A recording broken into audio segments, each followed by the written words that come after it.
Okay, so I'm going to go ahead and start with the second part of this review. Okay, this is going to be a application problem from 4.4 where we did optimization.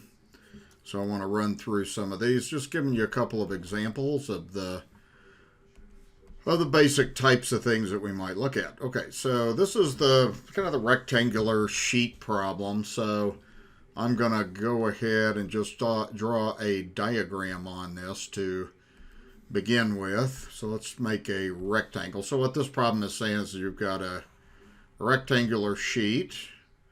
It does give the dimensions on this, as originally the dimensions are 20 inches wide. Length is 20, and then width is 10. And then what you're doing is you're cutting out square pieces, and we're going to use X to represent the length of that piece that's being cut out. So we're cutting out square pieces. We're using our variable to represent the possible different sizes of this. Okay, so we got that. And then what we're going to have is, once we cut those pieces out, we'll end up folding and creating a box that doesn't have a top. Okay, so you'd end up sort of having a box on that then.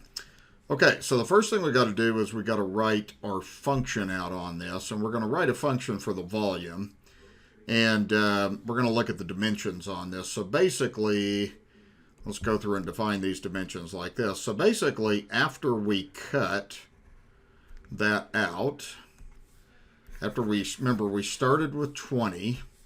This thing started off with 20 inches. Now what we've done is we've cut off two pieces.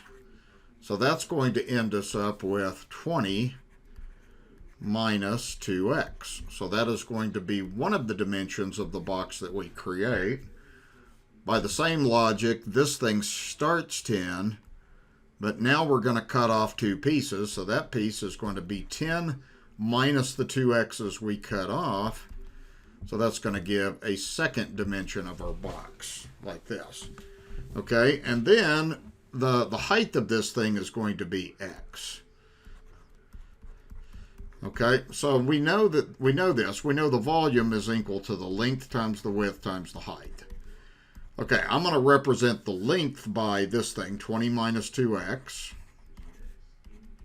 I'm going to represent the width by 10 minus 2x, and then the height is x.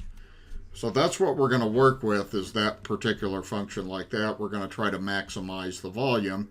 There's all kinds of different shapes that we can create out of that, or different sizes and different volumes like that. So the basic idea, I'm going to pause this and I'm going to take the time to draw a diagram just to show you something on this. Okay, so I put together this diagram like this just to show you. So this is what the box looks like. So it's going to have a width, and that width is going to be 10 minus 2x here. The base is going to be, or not the base, but the length is going to be 20 minus 2x. And the height, that piece right there, is going to be x. Okay, so hopefully that'll kind of help you to see this diagram a little bit better. And then once you get that in mind, then the calculus on this problem is actually pretty easy. So what we're going to do is we're going to go ahead and work with this function, which is v equals x times 20 minus 2x times 10 minus 2x. And then I'm going to differentiate that and find critical points and try to find the dimensions that maximize the volume. You're going to need a calculator for some of this then. There's several ways that you could go about doing this. One thing that I just happened to notice on this is this thing I could factor a 2 out. So I could have 2 times 10 minus x there. I could factor a 2 out of this to get 2 times 5 minus x. And you can't always do this. This depends on the situation. So what I've got is I've got 4x times 10 minus x times 5 minus x, like that. I'm going to have to go through and FOIL this, multiply all this stuff out anyway in order to do the derivative, but I just happen to notice that. You could bypass that and just start multiplying it out. So what I'm going to do is I'm going to multiply these two things together. I'm going to go ahead and multiply that out. So when I do that, I'm going to have 10 times 5 is going to be 50. 10 times negative x is negative 10x. Negative x times 5 is negative 5x.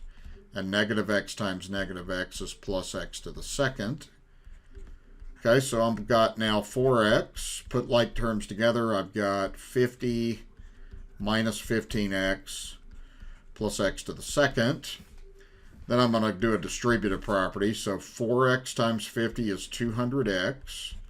4x times 15 is 60x to the second. And then 4x times x is 4x to the third. So I've got a cubic function, which I would expect to have if I was modeling this box. So what I need to do is I need to go ahead and take v prime of x.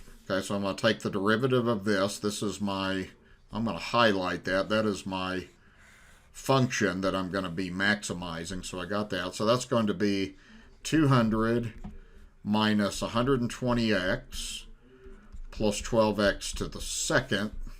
So again, I'm just doing power rule on that.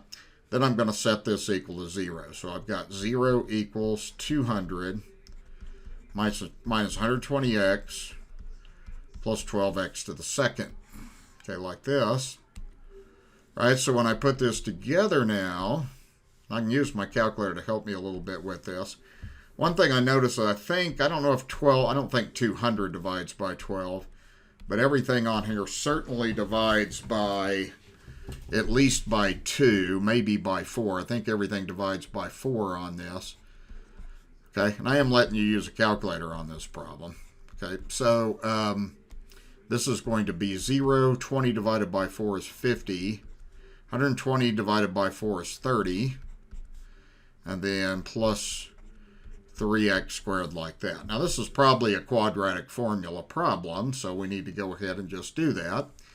Okay, so using the quadratic formula, we can go ahead and solve this now. Okay, so we've got x is equal to negative b. Okay, write that a little bit clearer there. So what we have is we have negative b plus or minus the square root of b squared. B is negative 30. For a is 3, and then c is 50.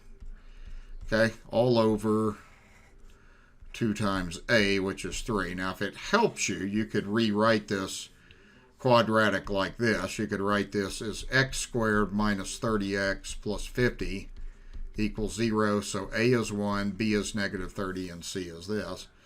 So that's going to give x equals 30 plus or minus, and we go under the radical. We have 900. 30 squared is 900. Then I need to probably work with my calculator and do 4 times 3 times 50. It's going to be 600. So I have 900 minus 600 all over 6. So that is going to give x equals 30 plus or minus the square root of 300 all over 6. Now, you don't really need to simplify this radical or anything. You just go ahead and crunch this out. So I'm going to do two things. I'm going to do 30 plus root 300 over 6, get that answer, approximate that. Then what I'll do is I'll do x equals 30 minus root 300 over 6 and approximate those. So I'm just going to pull up my calculator and do those two calculations on the calculator so you can see what I'm doing. So let's do the first one. Okay, the first one you're going to have 30 plus, and then we're going to do the square root of 300. Now, so I'm going to go ahead and just get the answer to that, like that.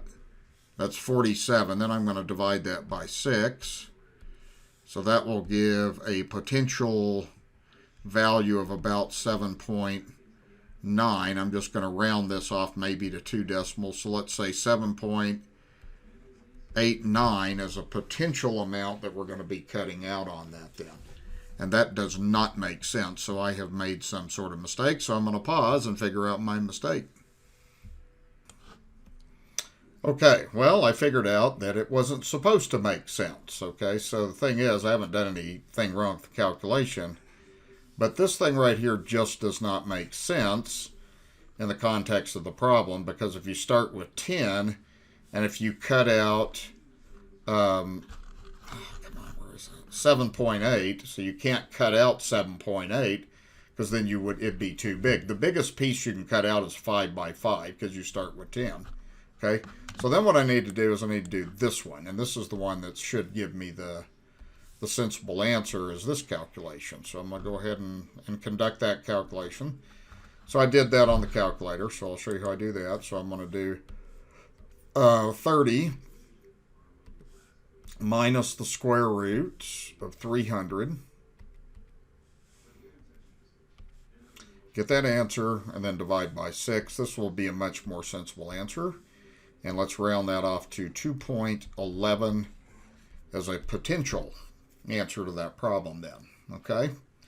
All right, so that is what we're going to do on this then, is we can do the second derivative test if we want to on this, which is probably the easiest way to do this. The second derivative test just means if you take the second derivative, like this, okay, we know the second derivative is positive, we're concave up, and we know the second derivative is negative, we're concave down.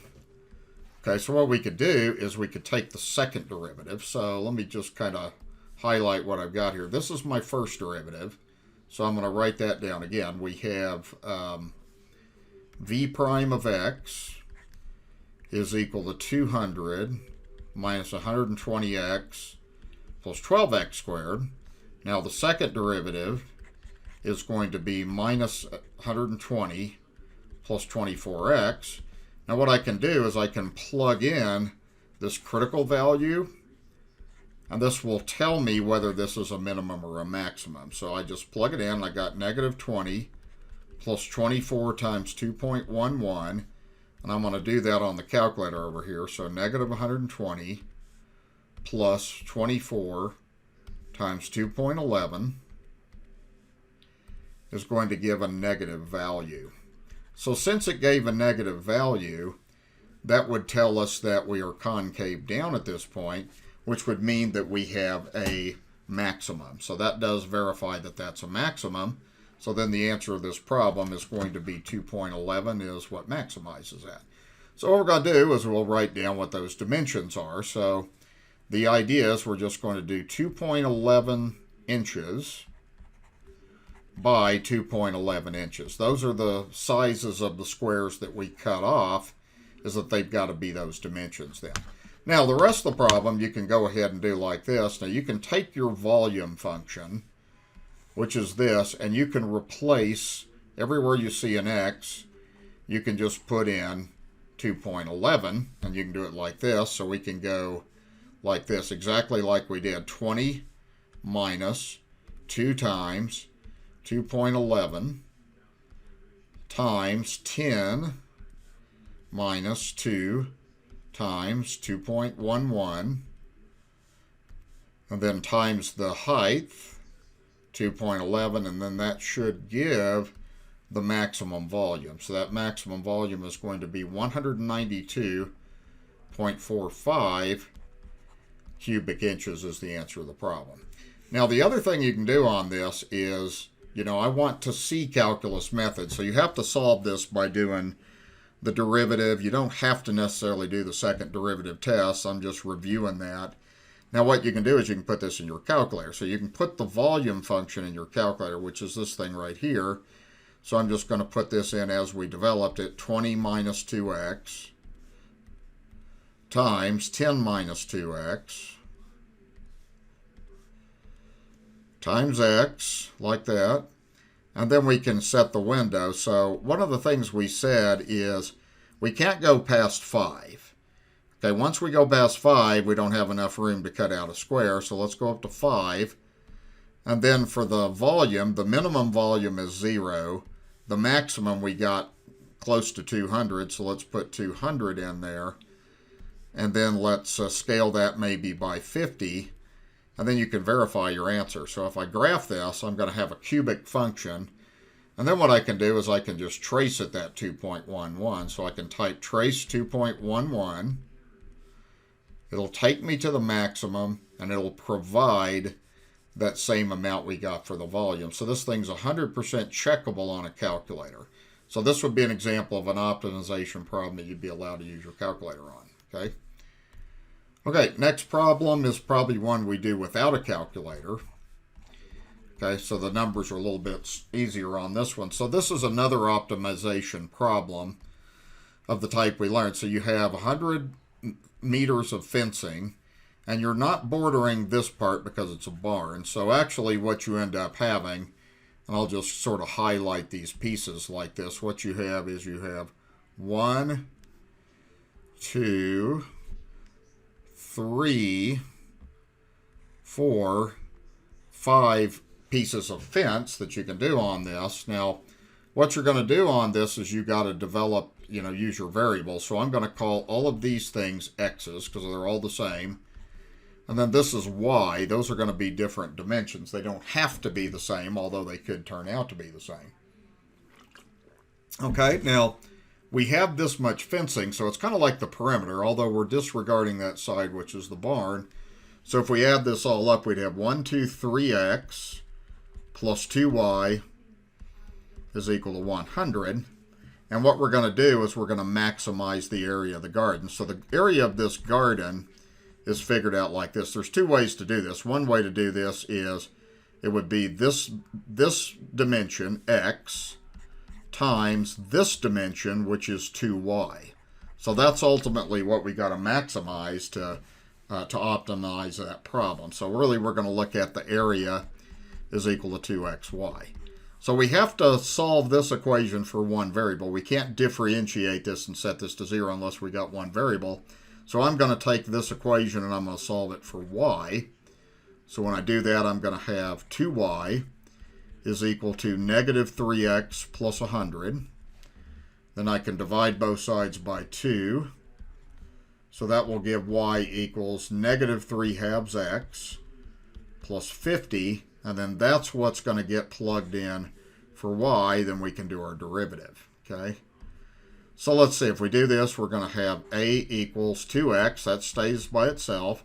Then negative 3 halves x plus 50 is what we plug in for y.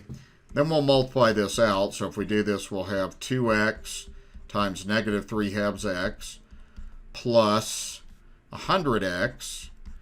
That's going to cross the 2's out, which is kind of nice. So we have a is equal to negative 3x squared plus 100x. So now we need to go to our calculus. We need to differentiate that, find a critical point, and see if that will lead us to the dimensions that maximize the area. Okay. All right, so when we do a prime of x, we're going to get negative 6x plus 100. That's the derivative of that. Now we're going to set that equal to 0, so I'm going to move this over here. So I have 0 equals negative 6x plus 100. Move the 6x the other side. I have 6x equals 100. Divide by 6. I get x is equal to, and then you can reduce that if you want to, by 2. So you'd end up having 50 thirds, like that. So that's what x is. All right. You could, if you wanted to verify that that's a maximum, you could actually do the second derivative test. And if you did a double prime of x, that's just equal to negative 6. That tells you that we have this situation, which tells you that that number is a maximum, like that. Think of that as the upper part of the smile, okay? Then what you've got to do is just go to y. So that would be one dimension right there. And then the other dimension, just go to y. Y is equal to negative 3 halves x, okay, which is 50 thirds that we just found, plus 50. Okay, so that's going to be y equals, and see those cross out. 50 over 2 is going to be 25. Okay, so that actually gives negative 25 plus 50, so that's y is equal to 25. So your dimensions are going to be 50 thirds, and these are meters, okay, is what x is going to be. and then y is going to be 25 meters like that. Now this would be something I don't want you to use a calculator on this, but I do want to show you how you could check and verify this problem with a calculator, because I do want to check and make sure my answer is right. So what I could basically do is I could put in this area function, which is a quadratic function. So I have 100x minus 3x to the second. That's a quadratic function. I'm going to, looks like my answers were, for x is around, let's maybe do the window like this. Let's say 0 to 20. All I got to see is the quadratic function, maybe by 5. And then you can go to your table. Like if I go second table, I can see that my area is getting bigger, but eventually it's going to start getting smaller. You can kind of see as I go through this, it's starting to go down. So it looks like maybe that maximum area was somewhere around 1,000 or something like that. So let's do 0 to 20, scale of 5, and then let's do, for y, let's go 0 to 200, maybe by a scale of 50. And this is just to kind of show you what's happening. I didn't make my y big enough. I'm not sure what I did there. That needed to be 1,000, we said. So let's go 1,000 there. Okay, and then maybe scale that by 100. This is just to check and verify that I'm right. So that's what the function looks like. That maximum we got was 50 thirds, so I can go 50, trace it 50 thirds. That takes me to the maximum like that, see. Okay, so that one, I'd probably simplify the calculations a little bit on that, but I do want you to do one optimization problem without a calculator. Okay, so that'll take care of that. Now let's go to the mean value theorem is the next thing that I want to take a look at. Okay, so first of all, the mean value theorem. I want to do something on this. This is no calculator on this problem either, but the idea with the mean value theorem, I want to show you, just remind you of what that means before we do this problem. So in general, if you have a function, and let's say that we're on an interval like 1 to 4, for instance, and let's say we have a continuous function that's always differentiable, and let's say that we have these endpoints and it does something kind of like this. So what the mean value theorem says is we could find the average rate of change between those 2 points, and we should be able to find some point in this interval where the slope of that tangent line to that function is the same as the average rate of change. So that's what you're doing on that problem, is understanding that idea. So this thing has got to be a continuous function, and it's got to be differentiable throughout that particular interval in order for that to happen. Must be continuous and differentiable. If not, then that mean value theorem won't apply to that. So what you have to do on this is the first thing you got to do is evaluate the endpoint. So you got to do f of 1, and that just means plug in 1 there. So you would have ln of 2 times 1. So that's ln of 2. Now that's going to give you a point, 1 ln 2. We're not going to use our calculator on that either. So that's a point. Then we're going to do e is the other point on that endpoint. So what we're going to do is we're going to do f of e, so we're going to replace x with e, so that's going to give ln of 2 times e, so that's ln of 2e. Now you can do something with that now. You can write this as ln2 plus ln e. You could do a log of a product and break it up into the sum of logs, so that's ln2 plus 1. ln e, remember, is 1. So this gives a point, x is e, and then the y value is ln of 2 plus 1, like that, or it's probably even better to write this backwards, because so it's a little bit more clear. So 1 plus ln 2. Okay, so those would be 2 points that you have, and then we can find the average rate of change. So I'm going to go ahead and find the average rate of change, which is just finding the slope. So we're going to use the slope formula. We're going to subtract the y's, and it doesn't matter which order. I'm going to do this minus this. So I'm going to take the y value, 1 plus ln 2, and subtract the second y value, ln 2. Then I'm going to do the x's in the same order, e minus 1. So average rate of change is finding the slope. Subtract the y's, subtract the x's in the same order. Notice that's going to cancel out, so you're left with 1 over e minus 1 is what your average rate of change is. Okay, now we got to find a point that has a slope that's equal to this. So what we need to do is we need to define f prime of x. Okay, so if f of x is equal to ln of 2x, then f prime of x, if we do the derivative of a natural logarithm, that's 1 over the function times the derivative of 2x. So that's going to give 1 over 2x times x. Not x, that's not the derivative. I know better than that. That's 2. So that's 1 over 2x times 2. The derivative of 2x is 2. That'll cross that out.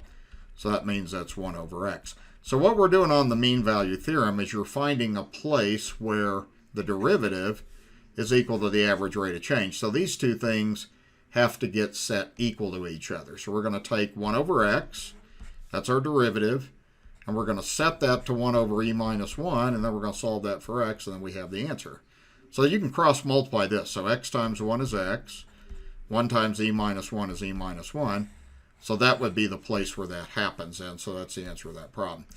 And again, I want to do this kind of problem without a calculator. This one, if you do this and put this in your graphing calculator, I'll do that just to show you the concept, and that'll help you understand this. So what I'm going to do is I'm going to graph ln of 2x, and I'm going to graph that just, the ln functions do this. They're going to kind of look something kind of like this. So you'll have some sort of a graph increasing like that. So let's do a window maybe, let's say 0 to 5, scale of 1, and for the window, let's do like maybe -5 to 5. I don't know if that's big enough for the y's, but we'll find out. So let's graph it, and then you should see this function coming out. So what you're doing is you're looking for a place, and if you look at the slope of the line, sometimes I'm not sure if I can do this or not. Actually, I'm going to pause for just a second and show you something.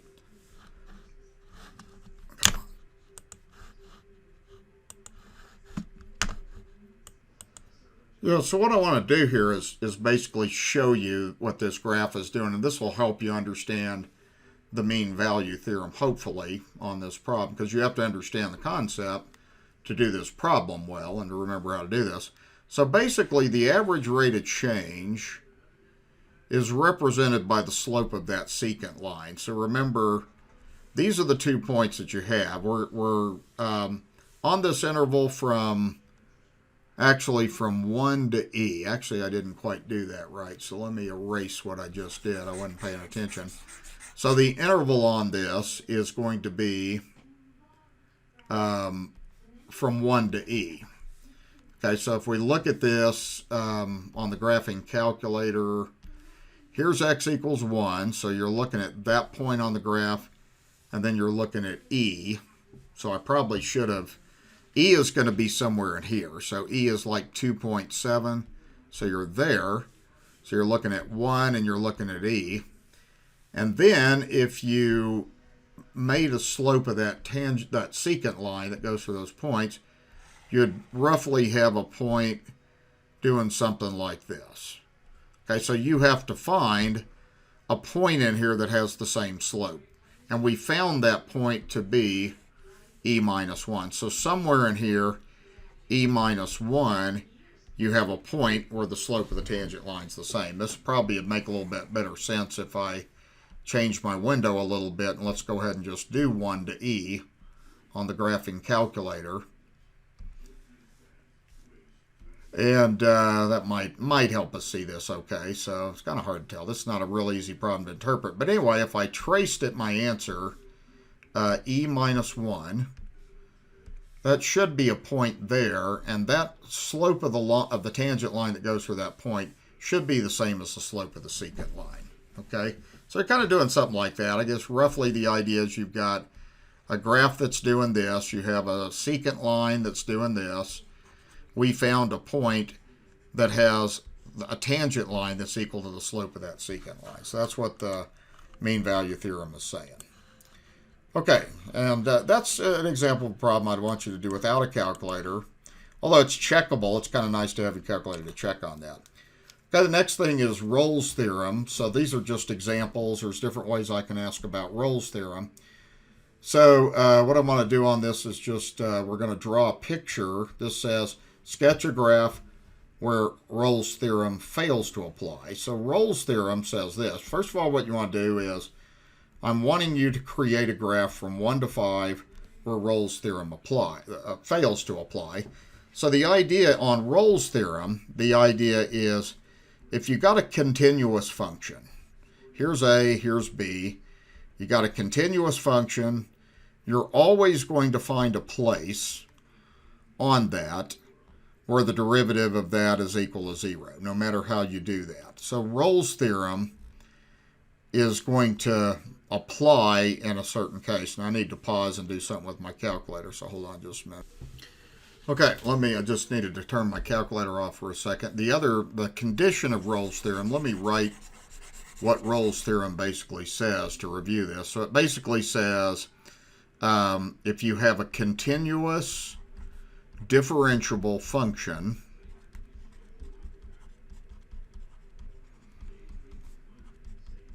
and this is on an interval AB, like this, and f of A is equal to f of B, okay, then you can find a point C that's in the interval A to B such that the derivative f prime of C is equal to 0. So it's got to be continuous and differentiable. So one thing I'm going to do on this is let's just say that there's a lot of ways to write this, answer this problem, is let's say that we have a point here, you have a point here, and let's say that you are discontinuous in some way. So let's say that you've got like a function going up like that, and then you have a function kind of going like that. Okay, Rolle's theorem would not apply to that, although f of 1, the function value f of 1 is, let's say that that's a y value of 2, and let's say those things are equal. Let's say that f of 1 is equal to f of 5. Okay, you're not going to find a place where the slope of the tangent line is 0 because this is not differentiable and it's not continuous at that point. So that would be one way you could draw that. There's a whole bunch of ways that you could draw a picture of this. Another possibility would be something like this. Here's 1, here's 5. You could end up having like asymptotes or something. You could have a vertical asymptote here. So you could have something like that, something going like that. And then again, the endpoints are the same. So this f of 5 is the same as f of 1. But if you just fail to be differentiable or continuous or both, then you would have that. Same thing would apply if you had a cusp. So another way that you could write this problem would be with a place where it's differentiable. So you could have something like 1 and 5. You could have maybe the same y values like that, but then if you had a sharp point, that Rolle's theorem would fail on that because you couldn't find a tangent line that has a slope equal to 0. Now we're going to sketch a picture of something where Rolle's theorem applies. So all you got to do on this is we got 1 here, we got 5 here, and let's just say that both have the same function value of 1 like that. And if you just draw this continuous, as long as you draw this continuous and differentiable, something like that, what you're going to find is with this, you've got one place. You can have more than one place depending on how you draw the graph. But basically the idea is you would be able to find a value of C like this, such that f prime of C is equal to 0. That's what that means. So as long as your function values are the same as they are here, then, and as long as your function is continuous and differentiable, you should be able to find at least one point like that. Now you could also draw this something like this. Okay, so here's 1, here's 5. Again, let's just say we have the same y values. Let's just keep it there. Well, you could make it loop several times. like that. That's a terrible graph. Let me clean that up. Oh, come on. Erase the damn thing. Come on. There we go. All right. Okay, so if you had something like that, then you would have 1, 2, 3 places where f prime of c would be equal to 0 like that. Okay, so that's the idea. Okay, now we're going to look at L'Hopital's rule. No calculator on L'Hopital's rule, so let's go through and do a pretty thorough review of that kind of thing. Okay, so with this, first of all, the indeterminate forms are 0 over 0 and infinity over infinity, like that. Those are the two places where L'Hopital's rule applies. So you always got to make sure L'Hopital's rule is applicable to a problem before you start L'Hopitaling it, okay, as I like to say. Okay, well, if you plugged in 0 on this, you would have tangent of 5 times 0 over tangent of 8 times 0. So you're really looking at tangent of 0 over tangent of 0. And from your knowledge of tangent graph, what you'd end up having on this then is this. Okay, so what you'd have, and if you kind of go back to thinking about what your tangent graph looks like, I'm just going to put a little picture on this, is the tangent pi over 2 and negative pi over 2 is where you have asymptotes. Kind of goes like that, and your tangent graph goes like this. So basically the tangent of 0 is 0. So this is a 0 over 0 form, indeterminate form, so L'Hopital's rule is going to apply to that. So what we're going to do is we're going to do the derivative. So you just got to remember that the derivative of a tangent of f of x using the chain rule goes like this. The derivative of a tangent is secant squared of that function times the derivative of that function. So we're going to do that. So when we do L'Hopital's rule, we're going to end up with the limit as x goes to 0. The derivative of the numerator is going to be secant squared of 5x, and then the derivative of 5x is 5. The derivative of the bottom is going to be secant squared of 8x, and then the derivative of 8x is 8. So now what we're ready to do is we're ready to reevaluate that limit then. So you got to know kind of what happens if you're dealing with a secant now. So again, let's look at a unit circle. Of course, you never want to forget your unit circle from your trig class to help you reason all this stuff out. Okay, so if I was to do this, now we're looking at 0 now. We're looking at x is equal to 0, so we know that at 0 radians, we have the point 1 over 0. So the cosine of 0 radians is 1, and then the secant is the reciprocal of that, so it's also 1. So when we plug this in, which is what we're going to do now, we're going to have 5/8. I'm just going to write this 5/8 down like that. Then it's going to be the secant squared of 5 times 0 over the secant squared of 8 times 0. Okay, well those things are going to cancel out because it's just both of those things are going to be equal to 1 because you're really doing the secant of 0 then squaring it. So that's 1 to the second. So those things cancel out. So you're left with an answer after L'Hopital's rule of 5/8. Okay. So you got to have some knowledge of how to differentiate tangents, also knowledge of unit circle on that to remember how that goes. Okay. Because see what you end up with is, and really you can cancel this out, you could also write your step like this if you wanted to on this. Let me erase all this stuff over here. So you could actually go like this. You could just say, okay, this is 5/8 times secant squared of 0 over secant squared of 0. And those things cancel out. They're both equal to 1, so you get 5/8. Okay, so that's a 0 over 0 indeterminate form of L'Hopital's rule. Okay, let's look at the next one. Again, always start by plugging your number in and making sure L'Hopital's rule works.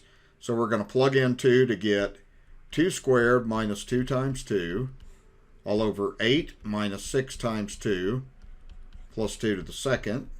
So that's going to be 4 minus 4 over 8 minus 12 plus 4. So that's 0 over 0 L'Hopital's rule. So that means we can apply L'Hopital's rule to this by differentiating both the numerator and the denominator. So this is a pretty simple one. Derivative of the top is 2x minus 2. Derivative of the bottom is negative 6 plus 2x. Okay, now we just need to plug in and see if we got a value again. Okay, so we're going to do 2 times 2 minus 2. And then we're going to do negative 6 plus 2 times 2. So that will be 4 minus 2 over negative 6 plus 4. So that's 2 over negative 2. So the answer to that limit is negative 1.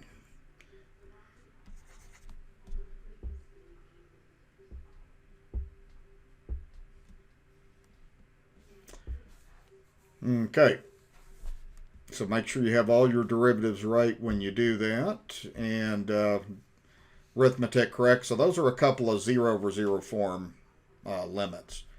Okay, going to number 17.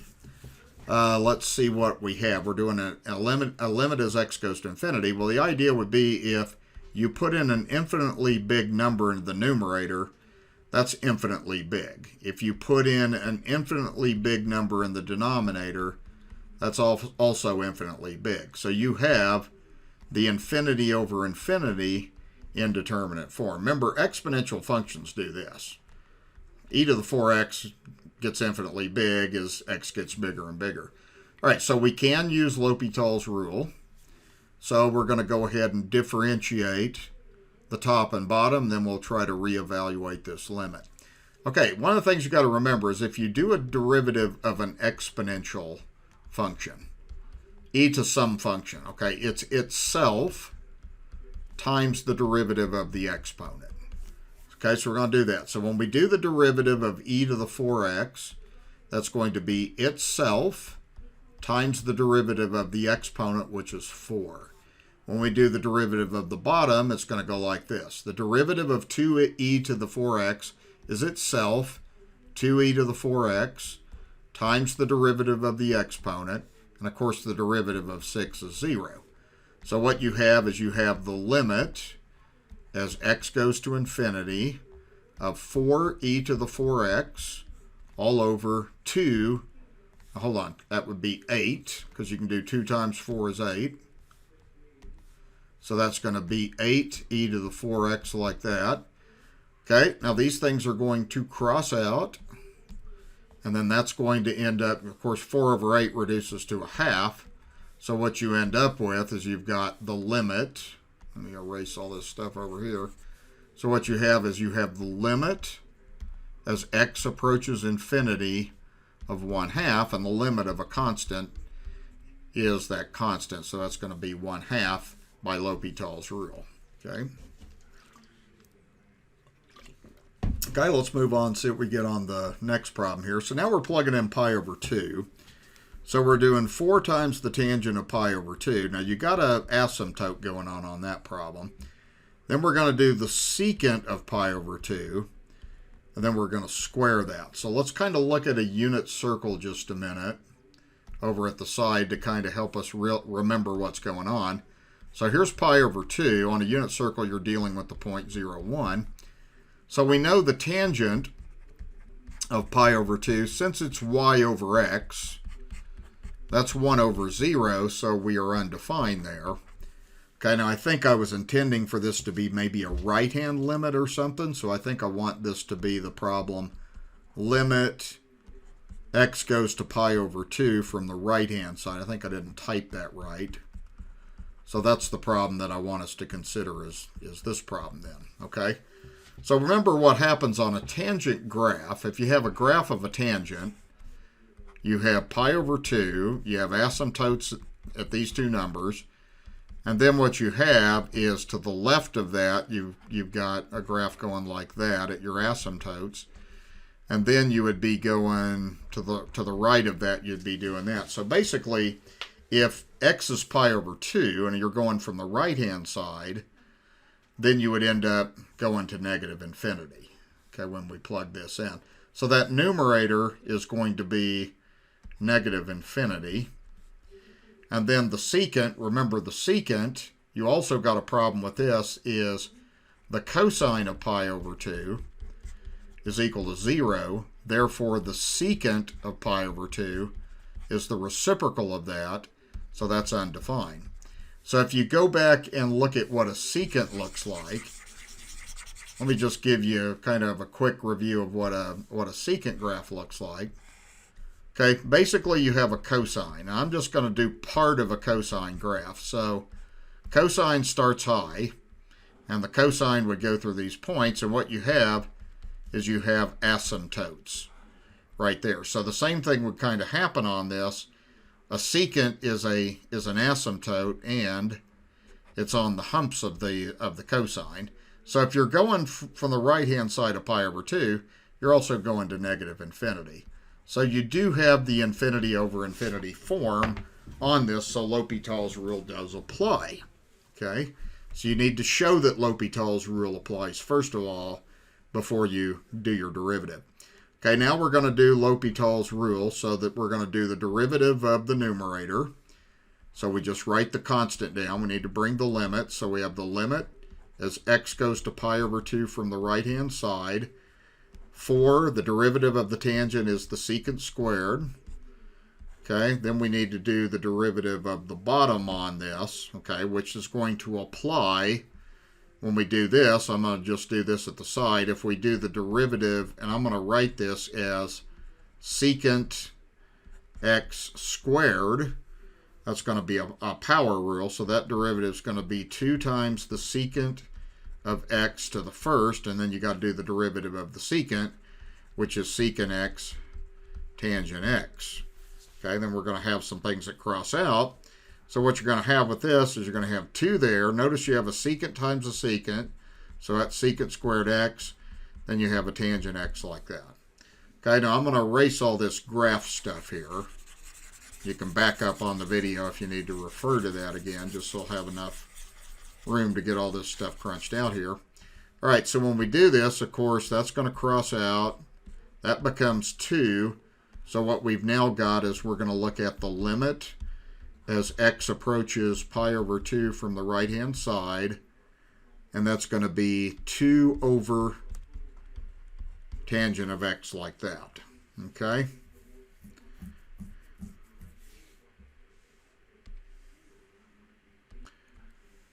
Okay, now what we're going to have on this is going to be infinitely small. So remember on our graph we had pi over 2, we had an asymptote, and then the tangent did this. And then to the right of that, if we go to the next asymptote, then the tangent would be doing this. So basically, this is going to negative infinity. So if you do the tangent of pi over 2 from the right-hand side, what you really have is 2 over some infinitely small number, like this. Okay, so what you're going to end up having then is anytime you take a number divided by something infinitely big, it gets closer and closer to 0. So the answer on that problem is just going to be 0. Okay? Okay, so let's move on to the next one, and let's see what kind of form we have on this. So I'm trying to review all the different forms we did. These next ones probably get a little bit harder. So when you plug in the 0, you're going to have 0 times cosecant of 0.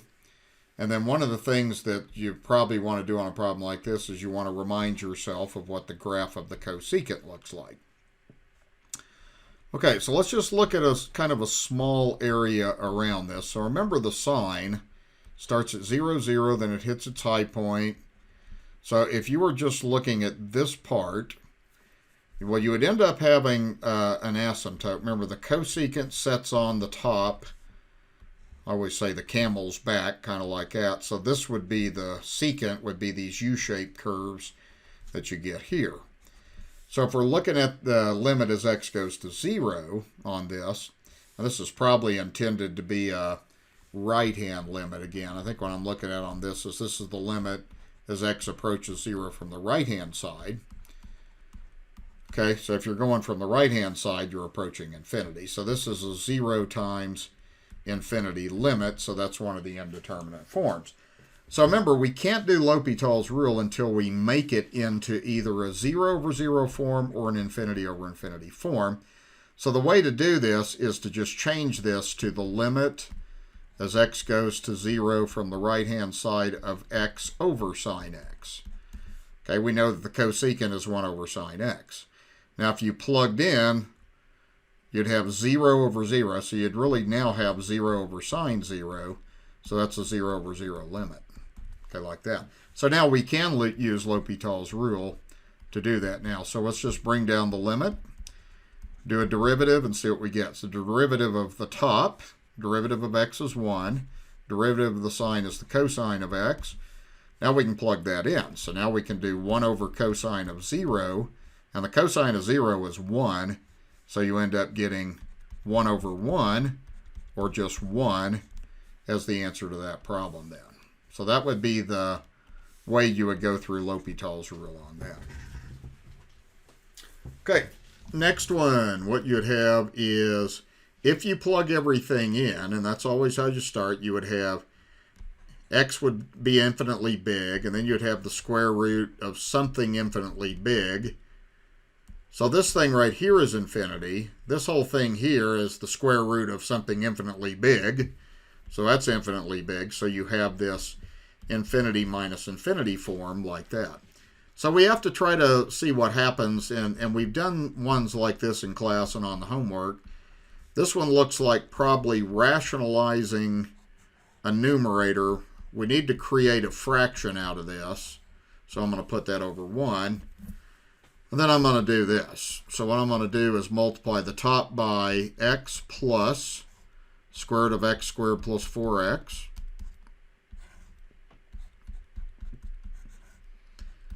And then we'll see if we can make this into a L'Hopital's rule form as we go through the algebra on this then. Okay, so I'm going to go ahead and multiply this out. I'm multiplying by the conjugate just to see what happens. So the numerator, you're going to have x times x is x squared. Negative times positive is negative, and then when you square those two things, the radical is going to come off, so you have x squared plus 4x. Okay, then the denominator, you're going to have x plus the square root of x squared plus 4x, like that. Okay, so that's going to give limit x goes to infinity. You have x squared minus 4x over the denominator. Okay, that's going to cross that stuff out, so you're going to be left with the limit as x goes to infinity of negative 4x over x plus the square root of x squared plus 4x.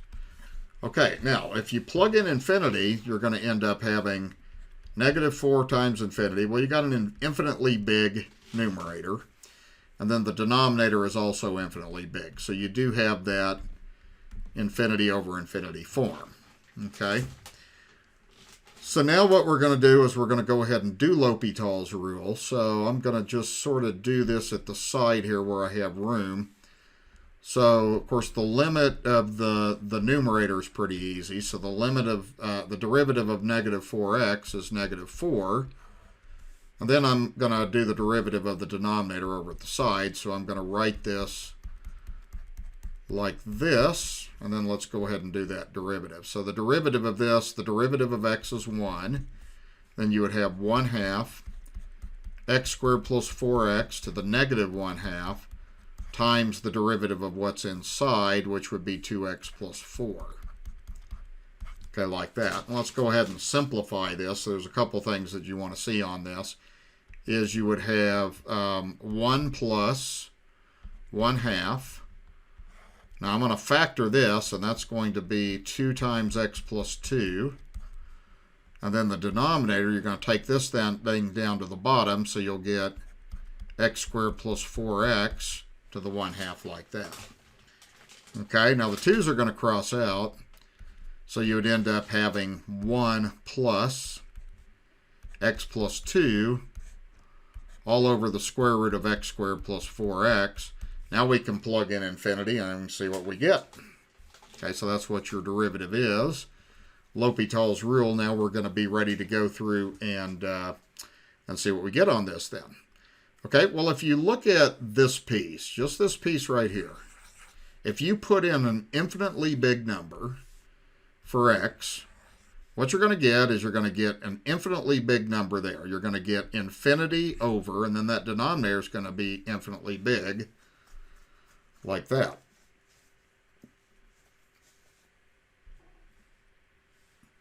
Okay, so one thing that we want to do, so what I want to go ahead and do here then is we got a complex fraction, so I would recommend at this stage that we go ahead, we multiply the numerator by x squared plus 4x, and we multiply the denominator by x, the square root of x squared plus 4x to get rid of all this. Okay, now I'm going to move this down a little bit and move my problem way over here. This turned out to be a pretty complicated problem algebraically. So we have limit as x goes to infinity.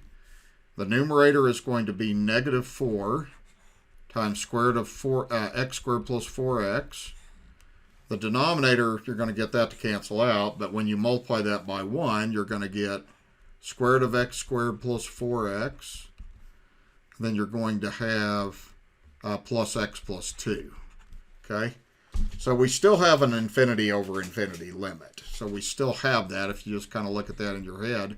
So it looks like we're going to have to differentiate one more time and just sort of see what happens here.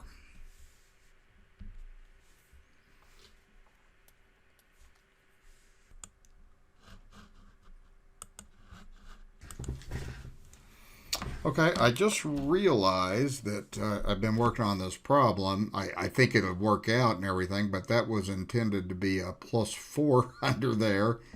And I'm not going to give you something on an exam where you have to do L'Hopital's rule several times. It's just too time consuming. So let me fix this and finish this up. My apologies. I didn't intend to be spending all this time on this, and then I realized that I had typed that out incorrectly.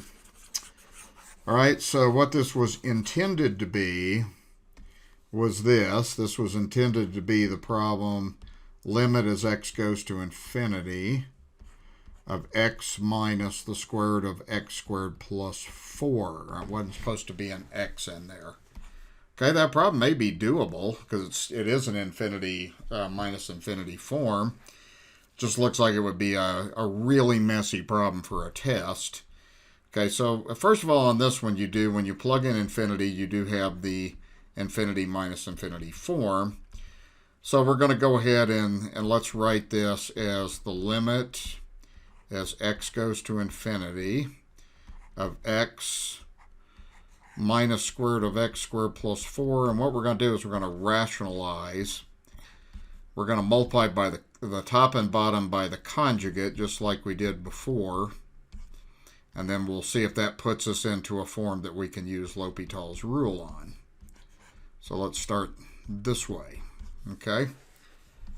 All right, so when we do this and multiply everything out, I'll bring this over here. We're going to have the limit as x goes to infinity of, and then you can FOIL this, so that's x squared.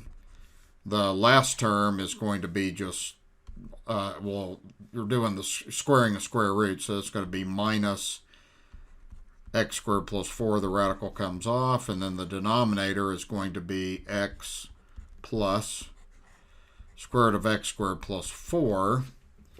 So now what you're going to end up with is the limit as x goes to infinity. The numerator, the x squareds are going to cancel out. So you have x squared minus x squared minus 4. Let me write a little bit clearer than that. I'm getting in a hurry. So I've got x squared minus 4 all over x plus square root of x squared plus 4. So that'll cancel that out. So now we've got the limit as x goes to infinity of negative 4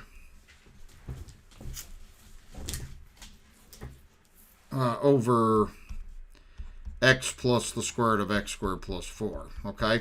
Now, if you plug this in, you're not going to need to use L'Hopital's rule on this, actually. So what you'll end up having is, since this cancels out, you'll end up having negative 4. And then if you replace all these numbers with infinity in the bottom, you're going to get an infinitely big denominator, so you're going to end up having 0. So the answer to that problem is 0. You don't even have to use L'Hopital's rule to solve that one. Okay. That problem the misprint on this last one right here is probably doable because it's an infinity minus infinity problem. But it just appears to me that you might have to really work really, really hard on that algebra, and that's just a little bit more than what you'll see on a test. Okay, so the next thing I want to look at, and I'm going to go ahead, I'm going to end up doing this thing in 3 parts, so I'm going to go ahead and stop this and post this as part 2.